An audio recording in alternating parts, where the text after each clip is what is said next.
손자는 말한다. 전쟁이란 나라의 중대한 일이다. 죽음과 삶의 문제이며 존립과 멸망의 길이니 살피지 않을 수 없다. 그래서 5가지 원칙에 따라 운영해야 하고 계책을 비교해 정황을 정확히 탐색해야 한다. 첫째는 도이고, 둘째는 천이고, 셋째는 지고, 넷째는 장이며 다섯째는 법이다. 도란 백성이 군주와 뜻을 함께하는 것이라 군주를 따라 죽을 수도 있고 살 수도 있는 것이다. 그래서 백성은 위험을 두려워하지 않는다. 천이란 밤낮, 추위와 더위에 따른 시간의 제약을 말한다.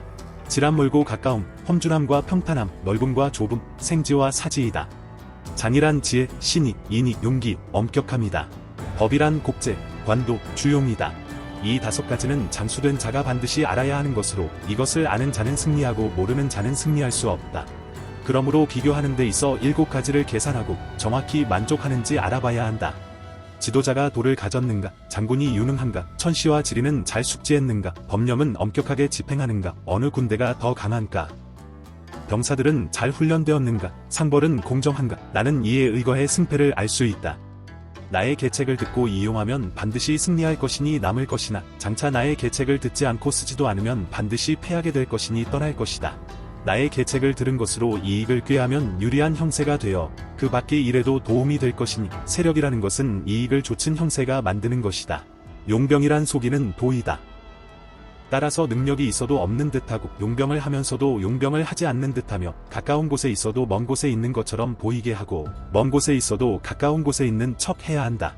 이익으로 적을 유혹하고 혼란스러우면 취한다. 적이 충실하면 방비하고 강하면 피하고 분노하면 소란스럽게 하고 낮추려들면 교만하게 만들고 편안해하면 그들을 바쁘게 만들고 친하면 갈라지게 만든다. 그들이 방비하지 않은 곳을 공격하고 그들이 의식하지 못한 곳에 나아가라. 이것은 병가에서 승리하는 것이니 미리 알려서는 안 된다. 전쟁 전에 묘산을 해봐서 승리한다면 묘책이 많기 때문이고 전쟁 전에 묘산을 해봐서 승리하지 못했다면 묘책이 적기 때문이다. 묘책이 많은 자가 승리하고 묘책이 적은 자는 이길 수 없다. 하물며 묘책도 없음에랴. 나는 이를 보는 것으로서 승패가 보인다.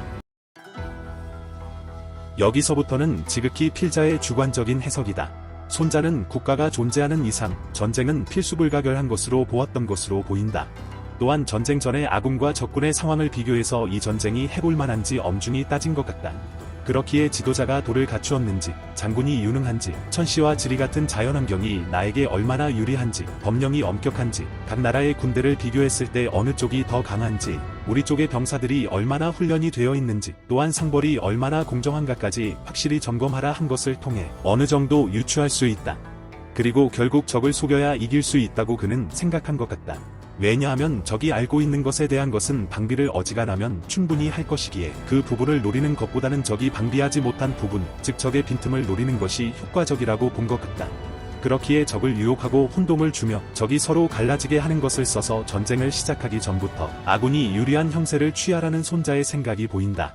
여기서 필자는 생각한다. 아군이 적을 혼란케 할 수도 있지만 반대로 적이 아군을 혼란스럽게 할 수도 있다.